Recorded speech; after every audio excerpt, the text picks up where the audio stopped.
नमस्कार। आप सुन रहे हैं द माइथोलॉजी रेडियो और आज के इस पॉडकास्ट में कहानी हिडिंबा की।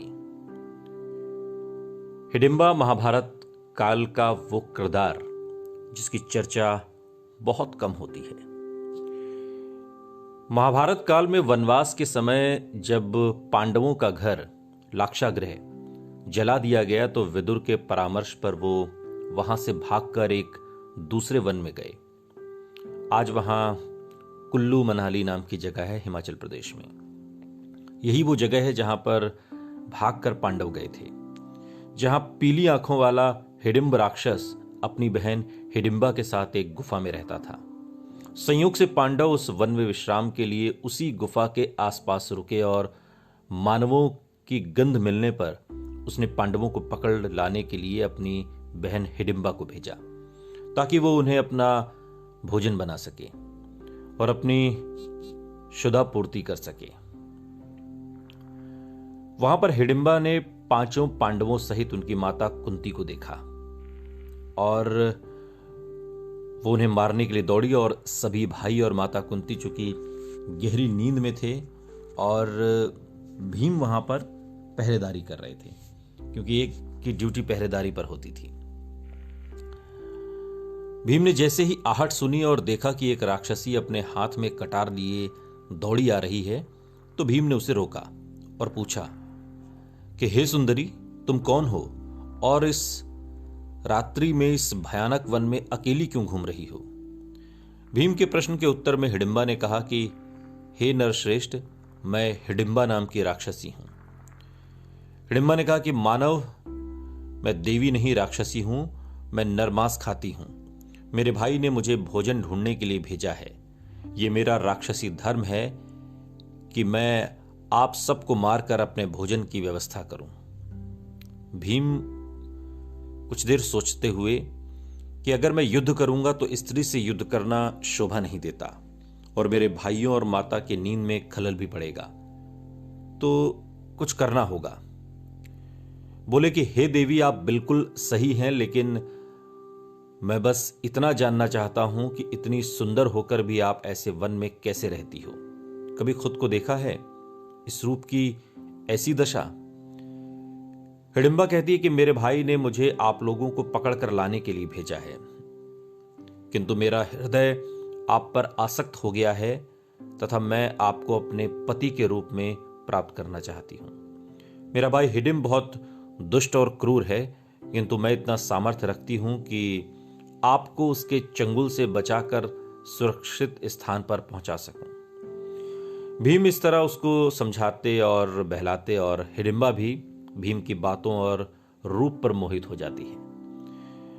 भीम को भी इस राक्षसी को देखते ही उससे प्रेम हो गया और इस कारण इसने उन सबको नहीं मारा।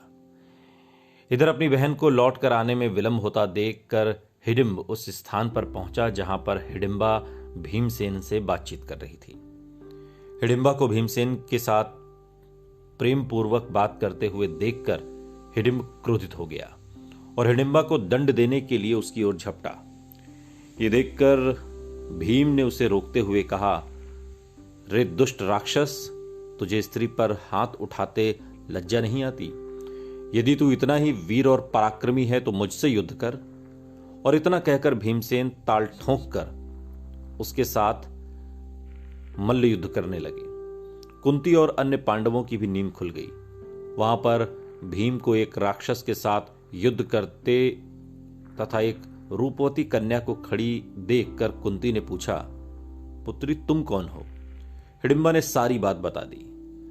अर्जुन ने हिडिंब को मारने के लिए अपना धनुष उठा लिया, किंतु भीम ने उन्हें बाण छोड़ने से मना करते हुए कहा, अनुज, तुम बाण मत छोड़ो, ये मेरा शिकार है और मेरे ही हाथों मरेगा।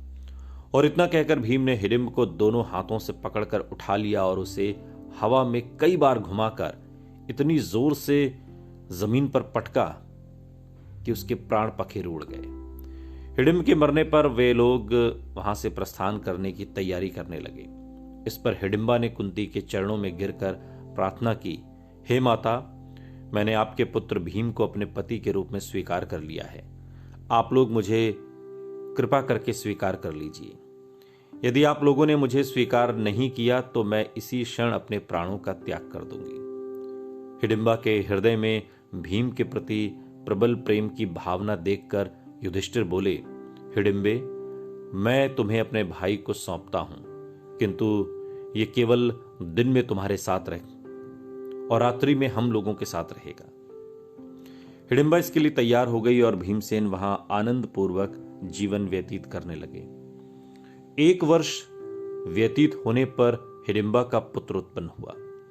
उत्पन्न होते ही उसके सिर पर केश न होने की वजह से उसका नाम घटोत्कच रखा गया, क्योंकि उत्कच उसे कहते हैं जिसके सिर पर बाल ना हो।